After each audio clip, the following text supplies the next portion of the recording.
Come on, you guys. You know I can't bend over. When I got into the NBA, nearly everybody shot two-handed when it started out. I didn't. I was the freak. I shot them one-handed, you know. My brother was a good ball player and a good athlete, and we'd play one-on-one, and I never could get a shot off, and he really enjoyed that because he was 6'5", and I was just about, 5'7" probably. He used to tell me that you better find another game. This isn't your game. It's for big men, tall men.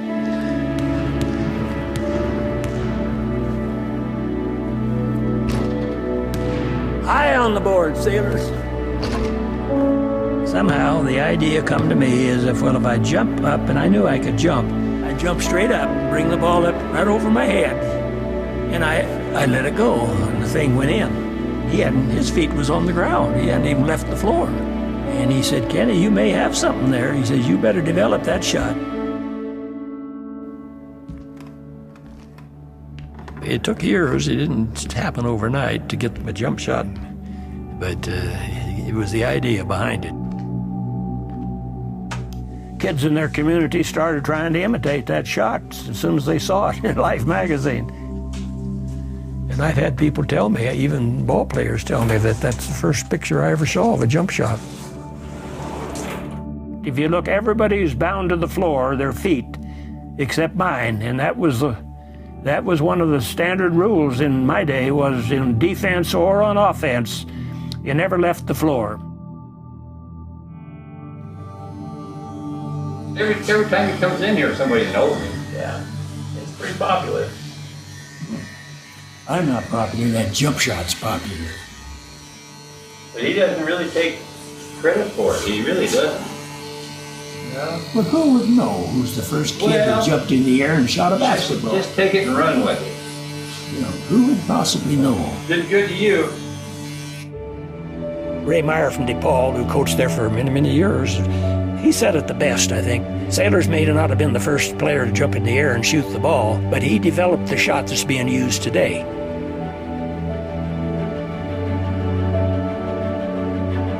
In 1943, we won the NCAA, we beat the champions of the NIT, we beat the national service team champion, and we beat the national AAU champions, Phillips 66. Wasn't anybody else to beat.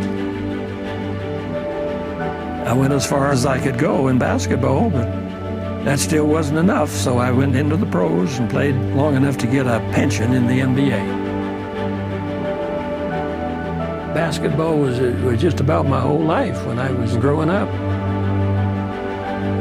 As I've gotten older, and the Lord has shown me that there's far more things more important than just sports or basketball. That's my girl.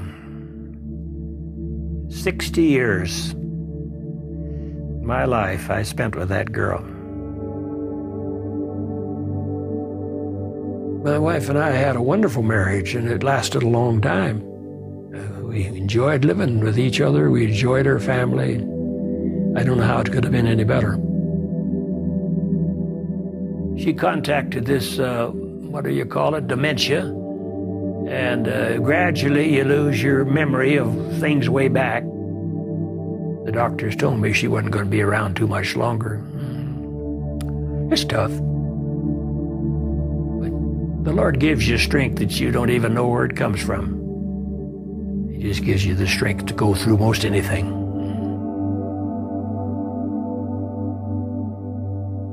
As an old man, 90 years of age, I've experienced much in my lifetime, and all of it wasn't good, and certainly all of it wasn't bad. But one thing that has stood the test of time is God. He has satisfied me in a way that all the fame and success could never do.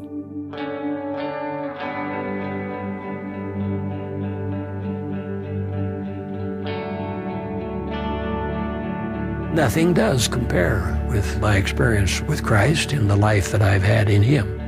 There's nothing in this world that can even come close to it. I'm not in the Hall of Fame. So far, I've never made it.